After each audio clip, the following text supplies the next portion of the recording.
Praise the lord. ನಮಗೆ ಕರ್ತನ ರಕ್ಷಕನೂ ಆಗಿರುವಂತಹ ಯೇಸು ಕ್ರಿಸ್ತರ ಅತಿ ಪರಿಶುದ್ಧವಾದ ನಾಮದಲ್ಲಿ ನಾನು ನಿಮ್ಮನ್ನು ಹೊಂದಿಸ್ತಾ ಮತ್ತೊಂದು ಸಂದೇಶ ಜೊತೆ ನಾನು ನಿಮ್ಮ ಮುಂದೆ ಬಂದೇನೆ. ದೇವರ ಹಸ್ತವು ತಾನೇ ಕಳೆದ ದಿನವೆಲ್ಲ ನಿಮ್ಮನ್ನು ನನ್ನನ್ನು ಆತ್ಮಿಕವಾಗಿ ವಾಕ್ಯಗಳ ಮೂಲಕವಾಗಿ ಬಲಪಡಿಸಿ ಚೈತನ್ಯಗೊಳಿಸಿ ಜೊತೆಗಾರರಾಗಿ ನಡೆಸ್ತಿದ್ದಾರೆ. ವೈಯಕ್ತಿಕವಾಗಿ ನಮ್ಮ ಅಗತ್ಯಗಳನ್ನ ಪೂರೈಸಿ ನಾವು ಕೈಟ್ ಮಾಡ್ತಕ್ಕಂಥ ಕೆಲಸಗಳನ್ನ ಆಶೀರ್ವದಿಸಿ ಕಾದು ಪೋಷಿಸಿ ಜೊತೆಗಾರರಾಗಿ ನಡೆಸಿರುವುದಕ್ಕಾಗಿ ದೇವರಿಗೆ ಸ್ತುತಿಯೋ ಘನವು ಮಹಿಮೆಯು ಸದಾಕಾಲವು ಸ್ವಂತವಾಗಿರಲಿ. ಆಮೇನ್. ಈ ದಿನದ ಸಂದೇಶದ ವಾಕ್ಯ ಭಾಗ ಜ್ಞಾನೋಕ್ತಿಗಳು 3ನೇ ಅಧ್ಯಾಯದಲ್ಲಿ 11-12ನೇ ವಾಕ್ಯ. ನನ್ನ ಮಗನೇ, ಯೆಹೋವನ ಶಿಕ್ಷೆಯನ್ನು ತಾತ್ಸಾರ ಮಾಡಬೇಡ, ಮಾತ್ರವಲ್ಲದೆ ಆತನ ತಿದ್ದುವಿಕೆಗೆ ಬೇಸರಗೊಳ್ಳಬೇಡ.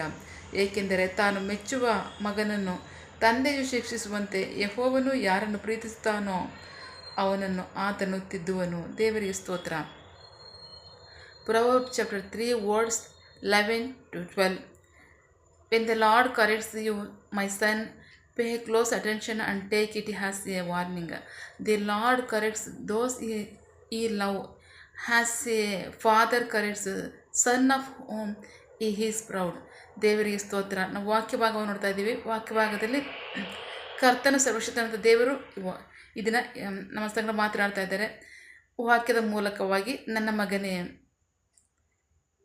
ಯೆಹೋವನ ಶಿಕ್ಷೆಯನ್ನು ತಾತ್ಸಾರ ಮಾಡಬೇಡ, ಮಾತ್ರವಲ್ಲದೆ ಆತನ ತಿದ್ದುವಿಕೆಗೆ ಬೇಸರಗೊಳ್ಳಬೇಡ. ಏಕೆಂದರೆ ಒಬ್ಬ ತಂದೆ ತನ್ನ ಪ್ರೀತಿಸುವ ಮಗನನ್ನು ಶಿಕ್ಷಿಸುವ ಪ್ರಕಾರವಾಗಿಯೇ ಯೆಹೋವನು ತಾನು ಯಾರನ್ನು ಪ್ರೀತಿಸುತ್ತಾನೋ ಅವ್ರನ್ನ ಶಿಕ್ಷಿಸ್ತಾನೆ. ವಾಕ್ಯ ಹೇಳ್ತದೆ. ದೇವರಿಗೆ ಸ್ತೋತ್ರ. ಸೊ ಶಿಕ್ಷೆ ಏನಾದರೂ ಶಿಕ್ಷೆ ನೋಡೋಣ. ಇನ್ನೊಂದು ವಾಕ್ಯ 2 ತಿಮೋತಿ 3ನೇ ಅಧ್ಯಾಯ 16-17ನೇ ವಾಕ್ಯ. 2 ತಿಮೋತಿ 3ನೇ ಅಧ್ಯಾಯದಲ್ಲಿ 16-17ನೇ ವಾಕ್ಯ. 2 ತಿಮೋತಿ ಚಾಪ್ಟರ್ 3 ವರ್ಸ್ 16-17. ಪವಿತ್ರ ಗ್ರಂಥವೆಲ್ಲವೂ ದೇವರಿಂದ ಪ್ರೇರಿತವಾದದ್ದು. ಅದು ಎಲ್ಲ ಉಪದೇಶಕ್ಕೂ, ಖಂಡನೆಗೂ, ತಿದ್ದುಪಾಟಿಗೂ, ನೀತಿಯ ಶಿಕ್ಷಣಕ್ಕೂ ಉಪಯುಕ್ತವಾಗಿದೆ. ಆದ್ದರಿಂದ ದೇವರ ಮನುಷ್ಯನು ಪರಿಪೂರ್ಣನಾಗಿ ಸಕಲ ಸತ್ಕಾರ್ಯಗಳಿಗೆ ಸನ್ನದ್ಧನಾಗುವನು. ದೇವರಿಗೆ ಸ್ತೋತ್ರ. ವಾಕ್ಯ ಭಾಗ ನಮಗೆ ಏನು ಮಾಡುತ್ತೆ? ಎಲ್ಲ ವಿಷಯದಲ್ಲೂ ಸಹ ನಮಗೆ ಅದು ಉಪದೇಶಿಸುತ್ತೆ, ಖಂಡಿಸುತ್ತೆ, ತಿದ್ದುತ್ತೆ, ನೀತಿ ಶಿಕ್ಷಣಕ್ಕೆ ನಮ್ಮನ್ನು ಒಳಪಡಿಸುತ್ತೆ. ಪ್ರತಿ ವಾಕ್ಯವೂ ಸಹ ನಮ್ಗೆ ಅದನ್ನೇ ಮಾಡ್ತಕ್ಕಂಥ. ದೇವರಿಗೆ ಸ್ತೋತ್ರ. ದೇವರು ನಮ್ಮನ್ನು ಆಶೀರ್ವಾದವನ್ನು ನುಡಿದ್ರು ಒಂದು ಕ್ಷಣಕ್ಕೆ ನಾವು ಇಟ್ಕೊಂಡ್ರೆ ಅದು ಅಷ್ಟೇ ಬಿಟ್ಕೊಡಲ್ಲ. ದೇವರು ನಮ್ಮನ್ನು ತಗ್ಗಿಸುತ್ತಾರೆ. ಅಷ್ಟು ಮಾತ್ರ ಅಲ್ಲ, ನಾವು ತಪ್ಪು ಮಾಡಿದ್ದೀವಿ ಅಂತ ನಾವು ನೊಂದ್ಕೊಂಡಾಗ ದೇವ್ರ ಸಮಾಧಾನ ಪಡಿಸ್ತಾರೆ. ಯಾವಾಗ ಒಪ್ಪಿಸ್ಕೊಟ್ಟಾಗ. ಸಂತೈಸುವ ದೇವರಾಗಿದ್ದಾನೆ ಅಂತ. ಸಂತೈಸುವುದರಲ್ಲಿ ನಂಬಿಗಸ್ತನ ಅಂತ ಒಬ್ಬ ತಂದೆ ಇದ್ದಾಗೆ ದೇವರು ಯೇಸು ಕ್ರಿಸ್ತನು. ಆತನಿಗೆ ಸಂತೈಸುವ ಆತನು ಅಂತಲೇ ಹೆಸರಿರ್ತಕ್ಕಂಥದ್ದು, ಸಮಾಧಾನದ ಕರ್ತನು ಅಂತ ಹೇಳ್ತಕ್ಕಂಥದ್ದು. ದೇವರಿಗೆ ಸ್ತೋತ್ರ. ಯೇಸುವೆ ವಾಗ್ದಾನ ಮಾಡಿದ್ರು, ನನ್ನ ಸಮಾಧಾನವನ್ನು ನಾನು ಬಿಟ್ಕೊಡ್ತಾ ಇದ್ದೀನಿ, ನನ್ನ ಸಮಾಧಾನ ನಾನು ಬಿಟ್ಕೊಡ್ತಾ ಇದ್ದೀನಿ ಅಂತ ಹೇಳ್ತಾರೆ. ದೇವರಿಗೆ ಸ್ತೋತ್ರ. ಅವರು ಜೀವಿಸುವ ಕಾಲದಲ್ಲಿ ಅವ್ರಿಗೆ ಎಷ್ಟೆಲ್ಲ ಶೋಧನೆಗಳು, ಸಮಸ್ಯೆಗಳು ಬಂತು. ಎಲ್ಲದರಲ್ಲೂ ಸಹ ಯೇಸು ಸಮಾಧಾನವನ್ನು ಹಿಡ್ಕೊಂಡ್ರು. ಅದಕ್ಕೆ ಅವ್ರು ಹೋಗ್ಬೇಕಾದ್ರೆ ಹೇಳಿದ್ರು ಶಿಷ್ಯರಿಗೆ, ನಾನು ನನ್ನ ಸಮಾಧಾನವನ್ನು ನಿಮಗೆ ಬಿಟ್ಟು ಹೋಗ್ತಾ ಇದ್ದೇನೆ. ನನ್ನ ಸಮಾಧಾನವನ್ನು ನೀವು ಹೊಂದ್ಕೊಳ್ರಿ. ನಾನು ನಿಮ್ಮ ಮತ್ತೆ ತಿರುಗಿ ನಾನು ನಿಮ್ಮ ಬಳಿಗೆ ಬರ್ತೇನೆ. ನಾನು ನಿಮ್ಮನ್ನು ಒಂಟಿಯಾಗಿ ಬಿಟ್ಕೊಡಲ್ಲ. ದೇವರಿಗೆ ಸ್ತೋತ್ರ. ದೇವರೇ ಹೇಳ್ತಾ ಇದ್ದಾರೆ, ನನ್ನ ಸಮಾಧಾನವನ್ನು ನಾನು ಬಿಟ್ಕೊಡ್ತೀನಿ ಅಂತ. ದೇವರಿಗೆ ಸ್ತೋತ್ರ.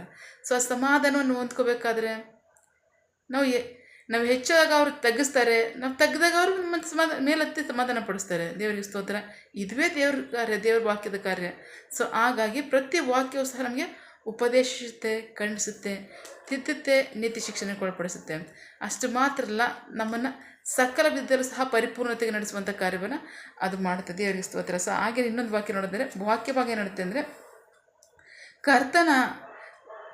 ಯೆಹೋವನ ಗದರಿಸುವ ಮನುಷ್ಯನು ಭಾಗ್ಯವಂತನು, ಸರ್ವಶಕ್ತನ ಶಿಕ್ಷೆಯನ್ನು ಅಲಕ್ಷ್ಯ ಮಾಡಬೇಡ. ದೇವರಿಗೆ ಸ್ತೋತ್ರ. ಯೋಬ 5ನೇ ಅಧ್ಯಾಯದಲ್ಲಿ 17ನೇ ವಾಕ್ಯ. Job chapter 5 verse 17.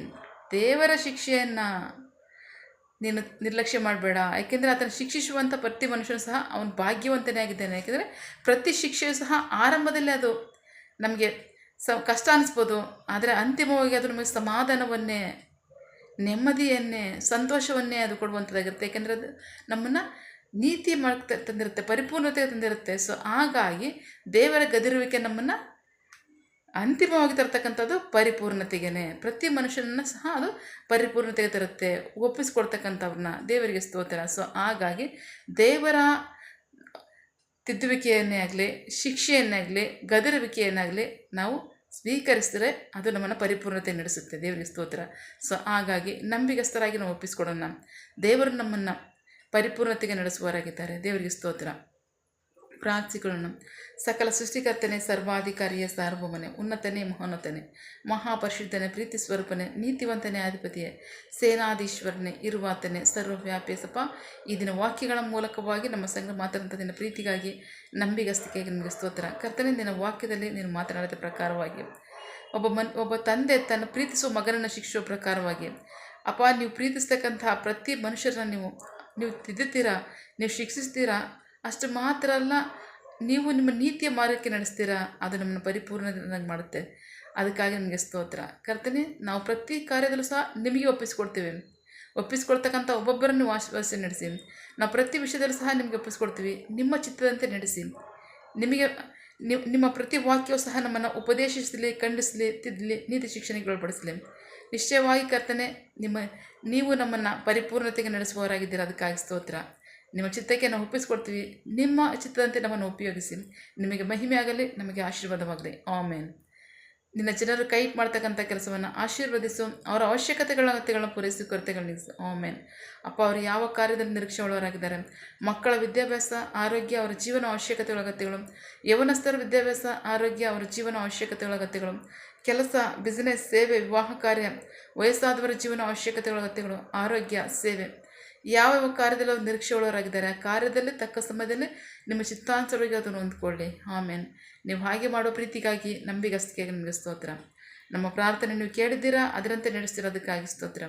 ನಮ್ಮ ಪ್ರಾರ್ಥನೆಯನ್ನು ನಮ್ಮ ರಕ್ಷಕನಾದಂಥ ಯೇಸು ಕ್ರಿಸ್ತರ ಅತಿ ಪರಿಶುದ್ಧವಾದ ನಾಮದಲ್ಲಿ ಪ್ರಾರ್ಥಿಸಿ ನಿಮ್ಮ ಪಾದಗಳು ಸಲ್ಲಿಸಿ ನಾವು ಬೇಡಿ ಹೊಂದಿದ್ದೇವೆ. ನಮ್ಮ ಜೀವನ ತಂದೆ. Amen. God bless you all. ದೇವರು ತಾನೇ ಅದರ ವಾಕ್ಯಗಳ ಮೂಲಕವಾಗಿ ನಮ್ಮ ಸಂಗಡ ಮಾತನಾಡಿದ್ದಾರೆ, ನಮ್ಮನ್ನು ಆಶೀರ್ವದಿಸಿದ್ದಾರೆ. ಆಮೇನ್. All the best.